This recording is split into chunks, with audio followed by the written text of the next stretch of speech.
What is up, guys and gals? It's me, Thomas Fan01 here, and today we are back at it again for another extremely long video. And today we are going to be taking a look at the Transformers Legacy United Best of for 2024. Now, we all know there's one more wave of figures coming, and it's probably going to happen towards the end of 2024, early 2025, before we even start to get to see these figures. So I would not be surprised if that's the case. But, however, we do technically have 6 figures that I do not have it with me currently. However, we will make a revised list to that when the time comes to it. So, when I do have those 6 figures, we will revise it and get that taken care of. But for now, let's get in with our 15th. This is a top 15 Legacy United Transformers of 2024. So, here we are at number 15 with Wheeljack. And Legacy United Wheeljack at that. It's the Origins Wheeljack. Now, I'm going to be flat out honest with you guys. I almost didn't include this guy on the list. I really almost didn't. The reason I almost didn't is because I hate the transformation. I can't get certain things to tab in properly. There are certain pieces that just don't want to look right on it, and I just don't understand if I'm doing something wrong. I've done the instructions, everything. I've even done my own thing properly on my own channel. Or on this channel, excuse me, not on my own, on this channel. But that, I have to say, the reason why it's on this list, the reason why it's on the list is because of the way it pulls it all off in robot mode. At least standing forward. Standing forward in this pose in particular, it looks good. However, the illusion is busted the second you fold it to the side. That's where I have an issue with this figure, is that it is a terrible figure with kibble all over it, but the way it looks on the shelf with Origins Bumblebee, it looks pretty darn good. And you can technically fit Origins Bumblebee inside him, which is the whole reason for this character's existence, but I don't see a reason why it needs to be. So, anywho, number 14. Now, coming in at number 14 is, once again, take note, there's going to be a lot of repaints and retools and remolds on this list, so this one should come as a slight weird surprise to certain people because of how I ranked this guy in my video. This is the Legacy United Deluxe Class Infernac Universe Nucleus. Now, this is kind of exactly what I was talking about when I say there's a lot of repaints of this stuff going around. This guy has been, well, the Legacy Magnius mold has been redone 3 times now, and it is one of the figures that may or may not end up on the list later on, or in the revised list, but the point is that this is exactly how you redo a figure in this style. If you're going to do a figure redo a figure like this, you're going to need to remold the legs, remold the crotch, remold the waist, remold the tire pieces, remold certain bits. They literally, if I'm not mistaken, remolded this entire figure. It just shares the same exact transformation and the same skeleton as Magnius. So, I do appreciate that for that fact, and that's why it hits number 14, is because it is not that high on the list, because it is a repaint and retool, and it's just, meh. I don't really think it needs to be any higher than number 14. So, number 13. Now, coming in at number 13 was a figure that I got very early on when it started hitting shelves, and then all of a sudden, it was like I forgot to review it every single time another Legacy figure popped up, And this is actually the first of the Star Raiders that I ended up getting too. So here we have the Legacy United Star Raiders, Ferric. And the reason why this guy is ranking at number 13 is, once again, because it is a repaint, it is a retool, and it is it's not a retool, a remold. But the point is that these remolds are very, very well done. Like, seriously, this is a completely separate character from Cyclonus. I don't look at this and think, oh, that's a repainted Cyclonus. I mean, I know it is a repainted Cyclonus, but I think that's a different figure. They redid the chest, they redid the shoulders, they redid the wings, they redid some of the jet mode. I was very pleased with that. So the only reason why, again, it's ranking at number 13 is because it's a repaint. So, but I do love it. I do love the way it looks. That's why we're talking about these are the best figures. So, at least so far. So, number 14. Number 14 was a figure that I was a little surprised to end up getting in person. Well, correction. I didn't get it in person. I bought it online. I pre-ordered it, and then as soon as it hit shelves, it finally showed up at my house. I was like, great. So here we have Legacy United Deluxe Class Infernac Universe Shard. This is the other Infernac Universe character that's in this list because it is one of just the weirdest ones that they did, and I'm very pleased that they did it. It kind of reminds me of Beast Machines, or not Beast Machines, Transmetal 2 Waspinator. And I think that's what they were kind of trying to go for with the head sculpt here, because it looks very, very Waspinator-esque here. So, I mean, at least I think it does. So y'all can say yes or no to that, but I don't know. I think it looks like a Waspinator, Transmetal 2 Waspinator. But anywho, maybe that's what they were trying to go for, and that's what this is going to be redone into. I don't know. So, but anywho, I do like it. It's really good. The reason why it's ending up at number 12 is because it's a Rock Lord, and if I'm to rank them all, I'm going to rank them all individually.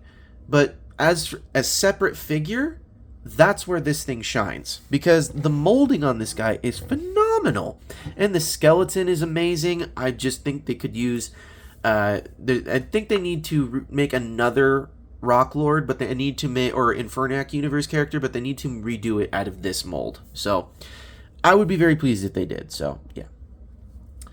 So number 11. Now, coming in at number 11 is a figure that we just did recently. So, and technically it's 3 figures, but I'm not going to count 2 little figures that come with it. So, here we have Legacy United Deluxe Class Quake.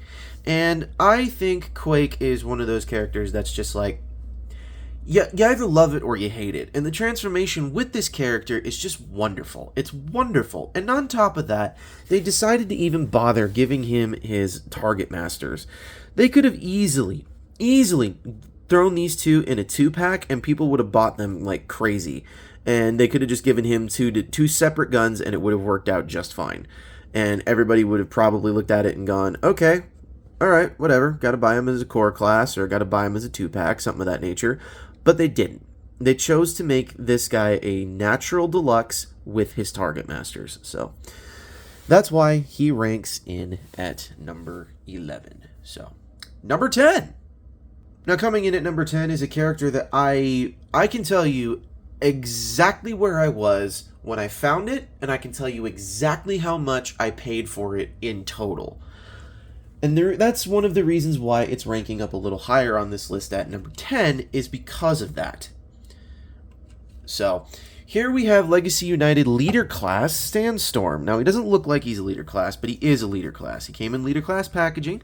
Now, the reason why this guy's getting higher on this list is because, once again, he checks off all of my boxes for a good action figure.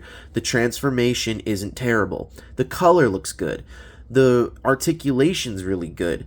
The way that everything compacts into the backpack is so flawlessly done. Granted, the backpack is extremely chunky, but, you know, there's ways to compensate for that. So you have all of those features to go along with it, and then on top of it, it's a triple changer. So I love the fact that this thing is just like, it's checking off all my boxes here that for a really good action figure. The only thing I do not like about this is the fact that I only have seen in my entire life of this character, I've only seen one.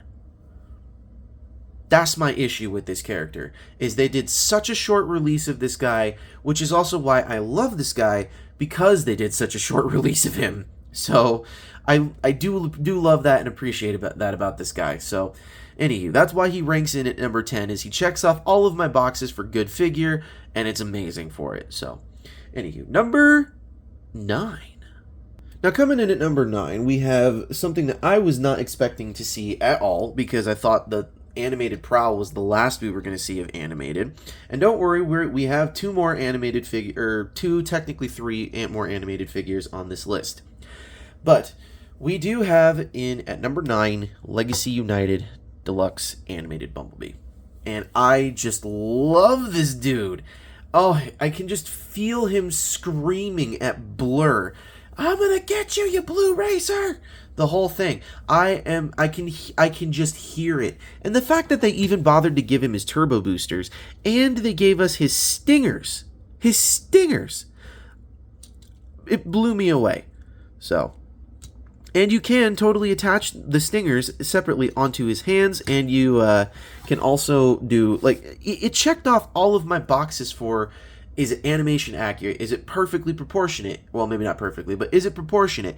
Does it transform well? Is there anything that's going to be an upgrade kit? I'm sure there's going to be an upgrade kit here soon. But that's one of the reasons why this checks off my boxes and ends up making it in at number 9. So, now, on to number 8.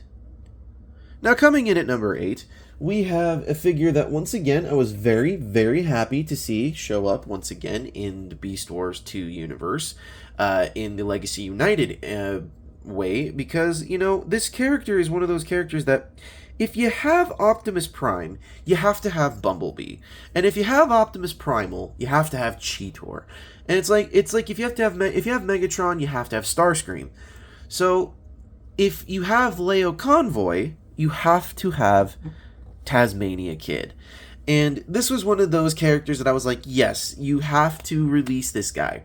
However, I have several nitpicks with this guy, specifically for the fact that they could have easily released this guy in Legacy Evolutions. They could have easily done that. And then, as soon as this guy hit shelves, he was around for maybe 6 months. Then, as soon as 6 months showed up, boom, he was gone. Never saw him on shelves again. And I was very surprised about that. But at the same time, Beast Wars 2 is not a very known thing over here in the United States. It's more well known over in Japan. So I can see why they why they didn't do a mass release of this guy, and I can also see why they chose to pull him from shelves after 6 months. I can see that. So, but I do love this guy specifically for the fact that they literally took time into detailing the face. They took time into dealing with that. They took time detailing the teeth of the Tasmanian Devil Kid. So I totally can get on board with all of that. They also got the tail cannon correct. The backpack is a little wonky, but then again, what beast mode backpack isn't wonky? So yeah, that's why I put this guy in at number 8. So on to number 7. Now, number 7 is a figure that I was just so elated and over the moon to have come into the Legacy United line, specifically because, number 1, I'm a huge Transformers Cybertron fan. I have Metroplex. I have the Cybertron Metroplex. So, I mean, truth be told, I do like the show. It is a good show. I love the way that things play out in the show. However, like I said, along with the lines of having Optimus Prime and Bumblebee, if you were in the if you were in the Unicron trilogy, you had Optimus Prime and Hotshot.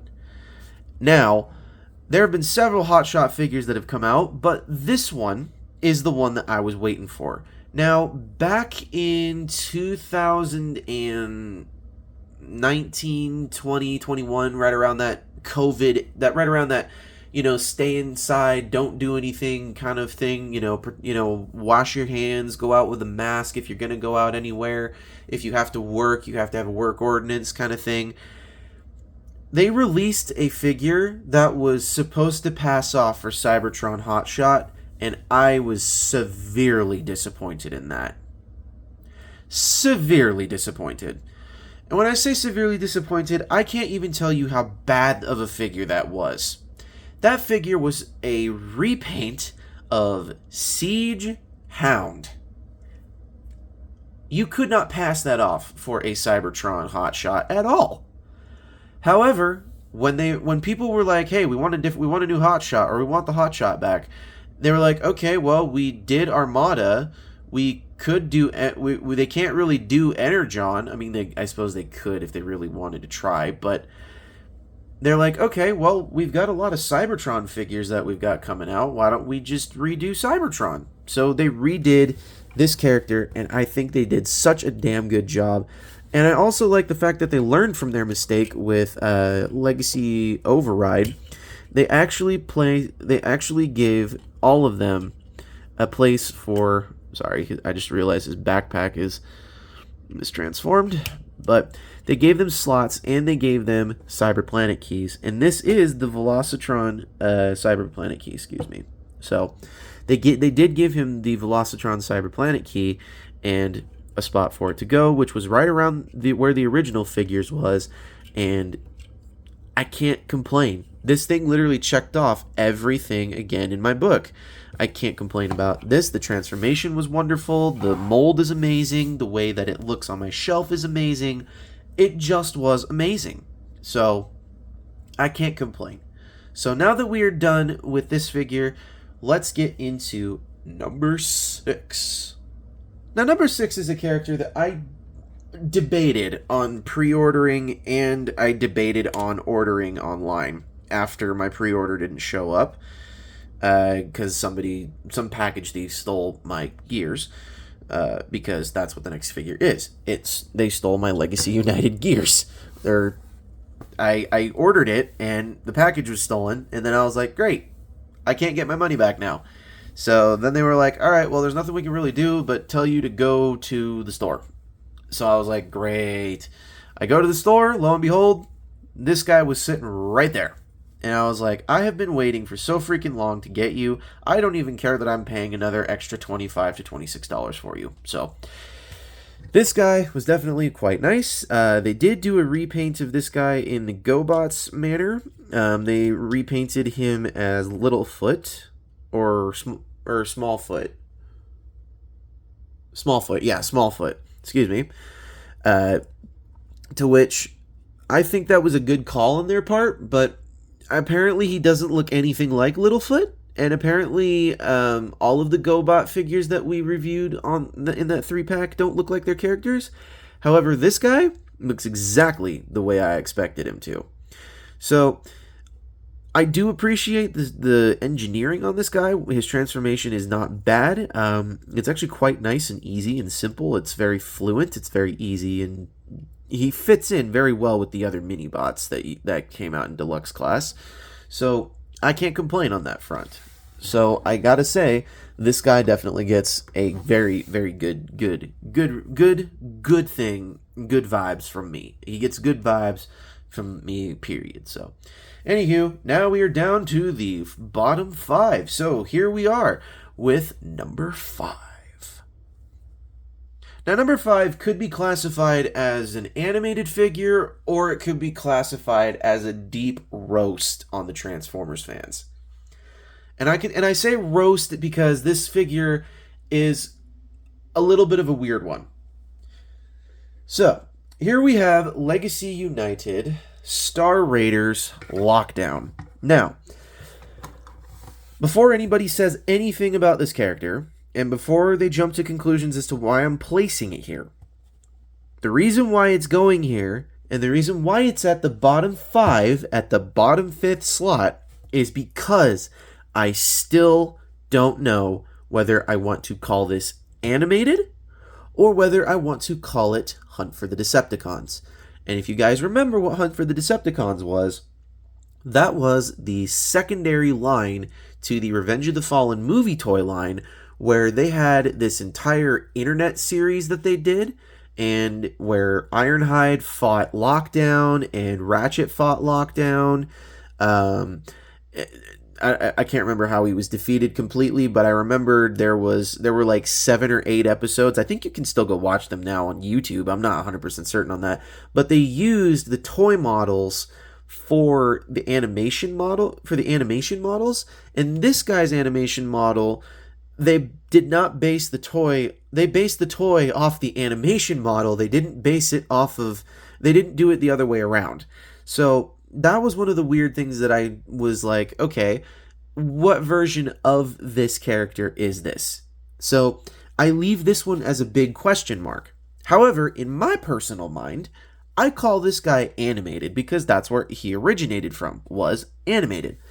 And if I have to say so, they picked a beautiful sculpt for this guy. They spared no expense for this. They literally were like, okay, we have one figure already that is it's a Junkion. We released it last year. How are we going to make it better? And then somebody said, give it a lockdown head, paint it as lockdown, and call it a day. And they were like, you know what, we'll try. And then when they noticed that there were certain things, paint apps that were missing when the Hasbro PulseCon event came around, or not PulseCon, but the Hasbro Pulse stream that they do, the fan streams every so often, when they showed this guy off, he was severely underpainted. So a lot of people were still skeptic about getting him. However, I knew this guy was going to be a banger the second he hit shelves. And he was. This guy is the Legacy Velocitron Speedia 500 Cosmos. This guy is almost nigh impossible to nab down. So, seriously, this guy checks off a lot more boxes in the broader spectrum than he should. But I like to think of this guy as animated lockdown, which is why he has the hook and he has the EMP blaster sitting there. So that's what I like to decide this guy is Legacy's take on animated lockdown. So I definitely love this guy. So yeah. All right, now we are getting on into number 4. All right, now coming in at number 4 is a character that I actually ended up getting at TFCon LA in March of this year. Yeah, March of this year. I ended up going to TFCon LA where David K was signing things and Peter Cullen was signing things and Frank Welker was there. Let's see, who else did we have there? They had the voice of Devastator. They had a ton of voice characters there. And this guy, I could not get his signature because I was too broke. But here we have the Legacy United Voyager class animated Optimus Prime. This is not the only Optimus Prime in this list. There is another. But this is where this figure really truly shines, is the fact that they decided to, once again, they bothered to go back to animated. And they were like, okay, the original Optimus Prime figure was dog shit. How can we make it better? And they're like, okay, we can lose the gimmicky axe that conforms into the back of a fire hose. We can lose the fire hose gimmick entirely, and we can just give him his Energon axe like we should have. And they did. And I was so happy that they actually decided to give us a collapsible axe this time, because the first axe was not collapsible. And in the very first episode, you see him extend his axe and go to work. So, like I said, I'm very happy with this. And on top of it, you can get these blue effects parts online. I'm sure somebody can get that for you. But the effects parts plug into the back of the axe like the effects were coming out in the show. So, I am so happy that they even bothered to do this. And on top of it, look at the way they painted this. The arm is where it truly shines, okay? The arms are where it truly shines out, this paint here. And please pay no mind to the heater that's just kicking on now. I have an old house, and it's starting to become wintertime. So, anywho, they painted blue here. They had blue plastic on the inside, and then they painted the rest of him. It just looks so beautiful and perfect.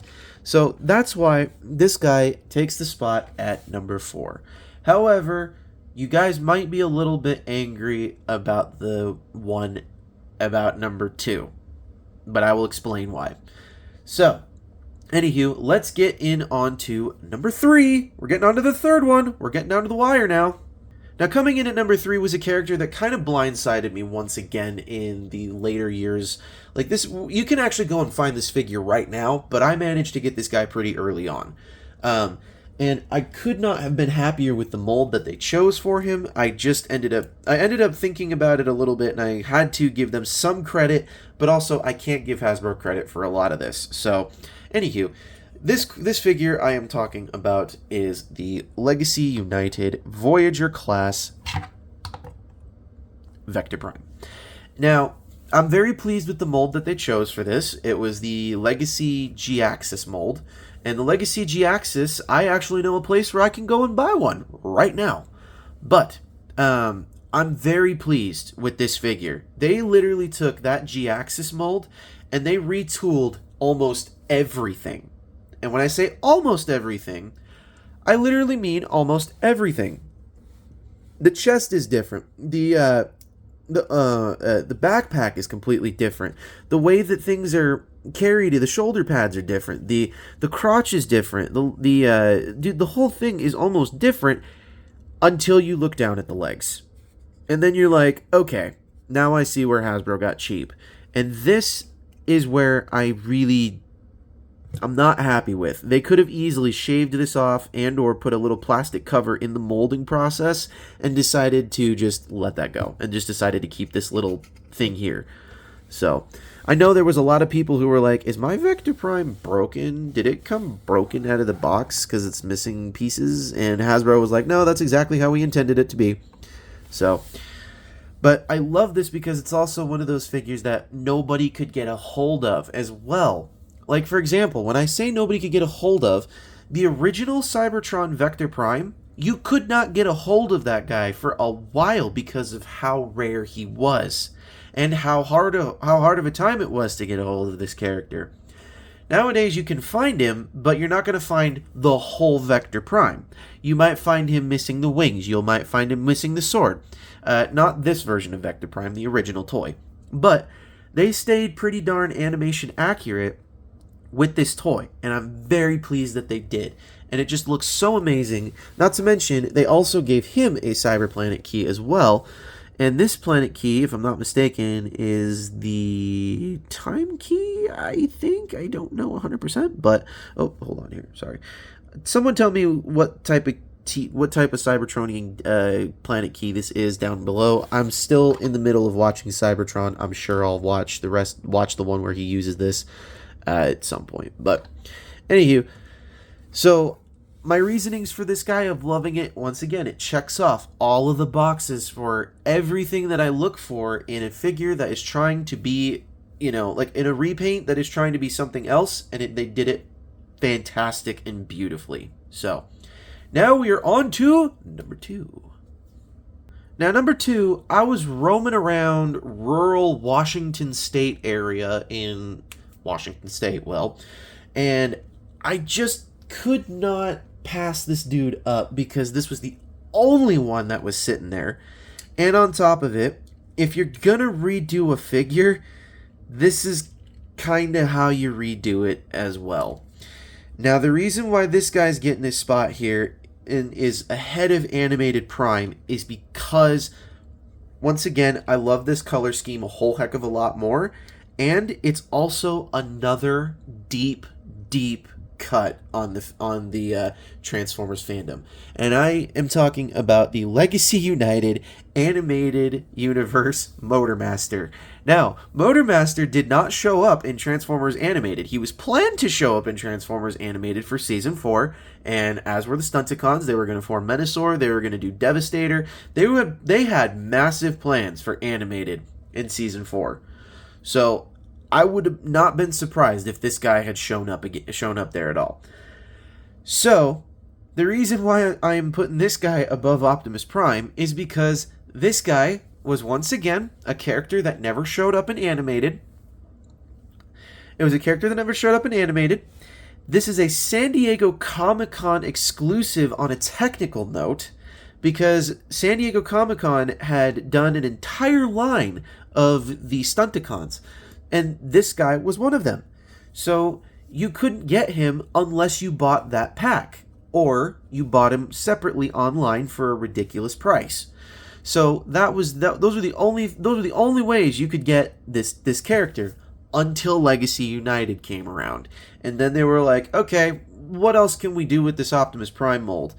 And instead of doing another Toxitron, instead of doing another what was it? They could have done they could have done another Optimus Prime. They could have done like the Origins Optimus Prime mold with it of animated. They could have redone the front of it, and they could have just easily kept it going, but they didn't.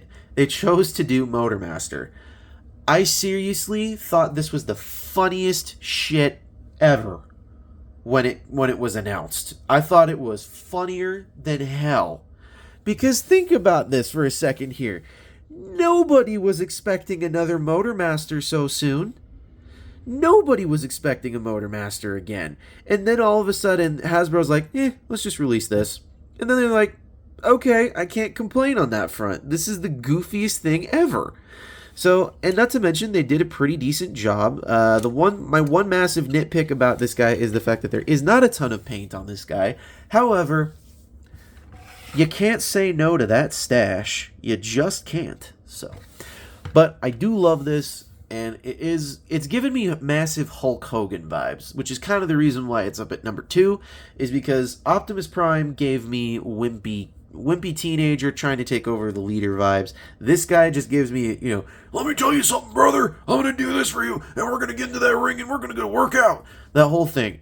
Seriously, that's what I feel like. That's what I hear when I see this character. So, anywho, now we are on to number 1. Now, because I don't have the Legacy United Soundwave, and I don't have the Legacy United Thundertron 3-pack to complete out my Star Raiders and get me my cassettes, there had to be something else to do. And with the missing link that came out with Takara, and now they're doing a Sentinel Prime version, and they're also trying to do an RC and a Sunstreaker, and if I'm not mistaken, they also are trying to do... what was it? I think they're trying to also do Prowl as well. I don't 100% know, but with all of those characters coming around, I was very pleased when Hasbro announced the fact that they themselves were going to release their version of the Missing Link. And when I say their version of the Missing Link, I call this Budget Missing Link. Because this is, without a doubt, the best figure of 2024 so far, because it's literally just the G1 Prime with all the transformation points that are still the same in some areas, but it has more articulation. Like, seriously, these feet can go all that way. They can also rotate 360. The arms can do full 360. They can move in and out on the shoulder, bend, rotate, the whole thing. You don't have to remove the hands for any of that. It's not bad. Now, from what I understand, this guy is smaller than the Missing Link, but all things considered, that's fine. So, I have to say, this is without a doubt the best figure of 2024 because of the fact that they were like, it's the 40th anniversary, we need to do something for this, and they're like, you know what, let's just give them all a G1 Prime. And they're like, sure, let's do it. And then all of a sudden, everybody went nuts. Everybody ended up buying the Missing Link, they ended up buying the Missing Link Bumblebee and Cliff Jumper, and then all of a sudden, Hasbro announces this, and they're like, oh my gosh, now I gotta get this guy too, because there's more! Like, not to mention, they gave us the Energon Axe, they gave us 2 guns. One of them is a toy-accurate gun, and one of them is a, I think it was a redone gun or something like that, or a reused... It's the same mold, they just upscaled it slightly so that way it could have weapons effects. But that's the whole point of this character, is so that he is supposed to be a G1 Prime. And on top of it, they even included something I didn't expect them to. They included a little matrix of leadership, which is very, very, very nice for them to do. Once again, certain other Prime figures do not have matrix of leaderships now because scalpers are taking them. But anyways, so be tuned, because the next one that we do is going to be Studio Series for 2024, and I have a few more figures that I got to get taken care of for that. But that's going to be a little bit of a smaller video because there wasn't a ton of new figures that came out in Studio Series this year. However, I can't say that was the entire case. So, anywho, this is Thomas Fan 01 saying, do not forget to leave a like on this video. Don't forget to leave a comment down below about what you want to see in 2025 for the Transformers playlist and or the Lego playlist or Thomas the Tank Engine playlist or whatever you have have you in your mind. So, I will make changes to that in 2025, but I definitely want everybody to see this first, so that way we can revise the list later on, is my point. So, anywho, this is Thomas Fan 01 saying, do not forget to subscribe to myself. Do not forget to subscribe to Jordy's Rail Videos, Patrick with a Y, iStar552, Bravely GG, Take Along Productions, Riveted Reviews, Riveted Rail Fan, The Good, the Bad, the Awesome, and New York Toy Hunter, as they all have done some amazing work in the past and will continue to do so in the future. So, this is Thomas Fan 01 saying, do not forget to keep playing with your toys. Goodbye.